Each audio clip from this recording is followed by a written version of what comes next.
Translation localization, yes, very, very important still today, but this is all about speaking the language with the voice of the customers. Because that's what localization should deliver. It should make your communication, your products, your content really relevant and familiar with those people who are customers. Disruptive technology, yes, for sure, but actually customers are really disruptive. Storytelling. Yes, I know for marketing people storytelling is a word that they like to use, but I keep telling them, please, could you please also talk about story selling? Because we need to tell a story, but we need to sell it. Because at the end of the day, every piece of marketing, every piece of communication is a sales enabler.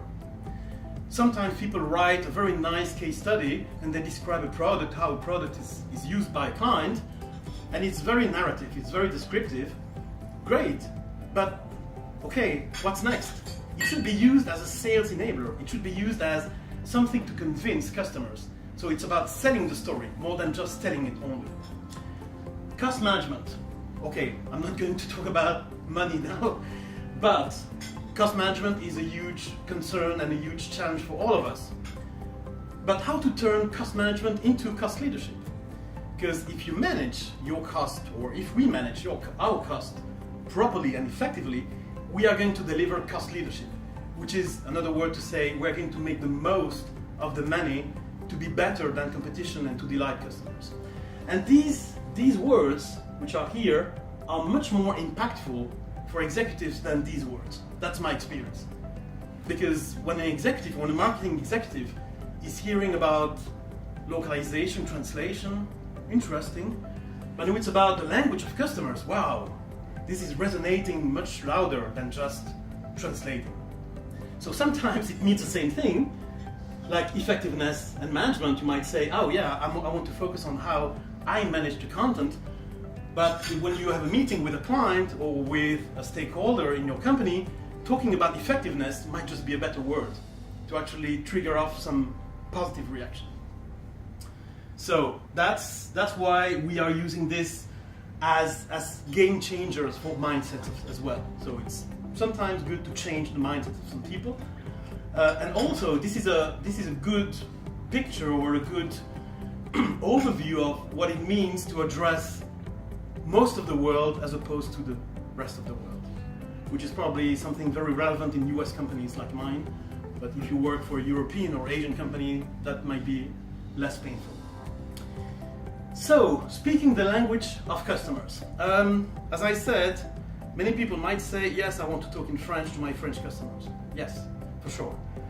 But in the digital world, in my opinion, in my experience, it should be really on three fronts: linguistic front, cultural front, and functional front. So that's for me the holistic language of customers.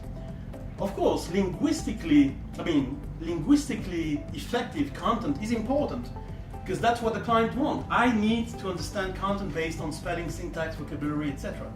I need effective language, powerful words. That's very important. So, linguistically effective content is and remains very important. But in this world, which is now so digital, the cultural effectiveness and the functional effectiveness are equally important. Culturally, of course, the client would say that, the client needs to adopt the content based on values, based on references, based on emotions, really on emotions. And that's why, you need to go beyond words. And functionally relevant content is important as well. Because I remember, not in my company, but in another company, that's a story that a friend told me. They had created great content. They invested a lot of money creating great content, localizing this content very effectively. But then it was not delivered properly in the right ecosystem, in the right environment. And the whole effort was spoiled. So all the money, all the time that was spent on creation and localization was just spoiled because of bad functional relevance.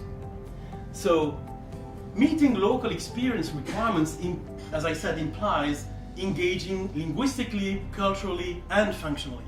If one of these pieces is missing, I'm afraid it's going to go wrong. And by the way, if you disagree, feel free to let me know. So after defining this language of customers, we need also to focus on what the customer really is. And the impression is that the customer is the person buying the product, is the customer buying the service. Well, no. It's of course is a person purchasing the product, but it's much more than that. And that's why I like this picture from a famous Belgian painter, which is to say, this is not a pipe. You might say, yes, this is a pipe. No, it's a picture of a pipe, or it's a brown pipe, or it's just a reflection of a pipe. But so that it means that what you can see immediately is not always what it is actually. Okay? So breaking down impression is necessary to go beyond, above and beyond, to what I call augment customer reality. Reality of the customer is more than just buying or selling, if he's not happy with the product afterwards. So I'm sure you know those concept of Russian dolls. Well, a customer is a number of Russian dolls.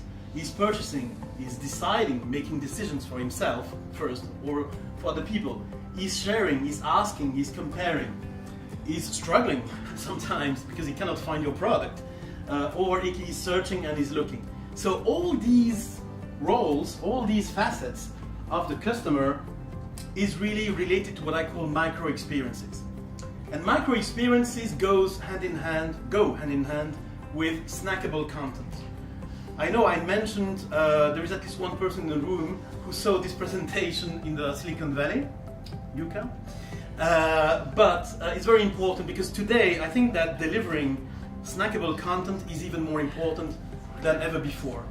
So micro experiences, when you look at what a customer does or does not, in some cases, those micro experiences have to be considered rather than just some sort of mainstream or linear experience that probably doesn't really match what the customer does eventually at the end of the day. So behavior, locations and moments require globalization, localization, customization at the speed of now, at the speed of where the customer is.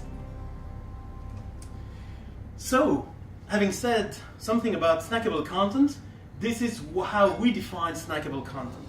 What it has to be, from a creation and from a localization perspective, both, and of course from a delivery perspective. It has to be topical, it has to be actionable. Of course, it has to be visual, because of course sometimes a video, creating a video and localizing a video speaks much louder than just creating 10 business cases. If you are using it visually, that's much more powerful. Portable. Of course, customers today, they take it away, they view it offline, they share it with other people, so it has to be portable in some way. Of course, the best example is to actually is about meeting mobile requirements. Shareable. Memorable, that's another one that I like. How we can measure effectiveness of content is also effective content in any market is content that is actionable, but also that is remembered. If content is not remembered, it means that there is something missing. Maybe it's not powerful enough, maybe it's well created but badly localized, who knows? Contextual and modular. So these are also criteria, so this is for us just a piece of the picture of my performance effectiveness in terms of content in my company. Because some people ask me, what are your KPIs, where you have some of them here. I cannot dive into more details now, but I'm happy to tell you more if you are interested. So after saying that, there is another question that comes up, which is how to prioritize globalization efforts. Because many people are saying, do we translate or not? Okay, yes, it's a good question for sure. But it's probably not enough to say that, because in many companies there is more than just black and white, translated or not. So this is the picture that I've been applying for some time. It's a simplified picture because the real one is awful. So I'm going to share that today. But essentially there are 4 buckets of content that we identified, and then within each bucket we have different criteria. But when we start from leveraged content, moving to translated content, localized content and customized content. Obviously today the focus is here. That's where we stand. There's still some content that is just translated or even leveraged. But when I look at what even competitors or clients do, they also focus much on these ones, because these are buckets where the actual experience is really built and is really sustained. So sometimes the discussion is less simple than what it seems. It cannot just be, do we do it or not? It's probably, how do we do it? When do we do it? For who? Etc. So there are many questions actually being cascaded from the initial point.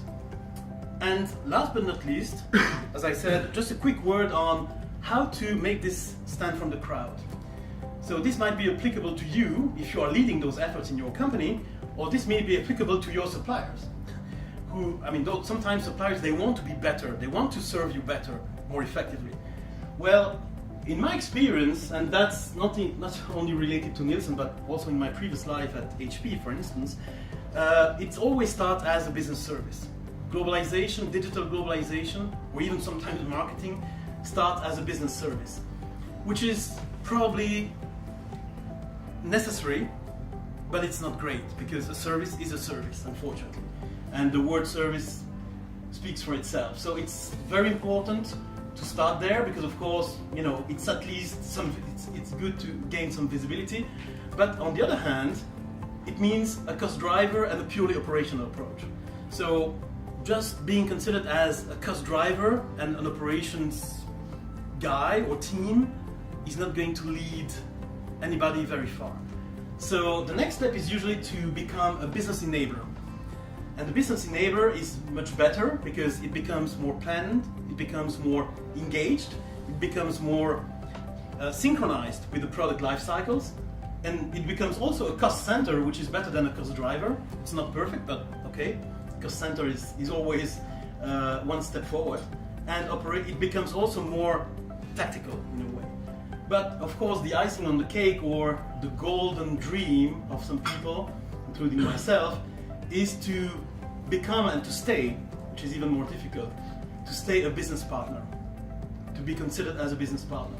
And this is where digital globalization, whatever it's called, you might call it global product management, you might call it product globalization, it depends on the company. But the practice or the center of excellence that you are leading is now more integrated, not just connected, more integrated, but also driving profit and being as operational, as tactical and strategic. And this is of course taking what I would call globalization, to be generic today, to the next level. But also this is going to make the life of people leading this practice, leading these processes, like myself, much better, much easier, because it gives us more arguments, more tangible arguments to actually show the value of this.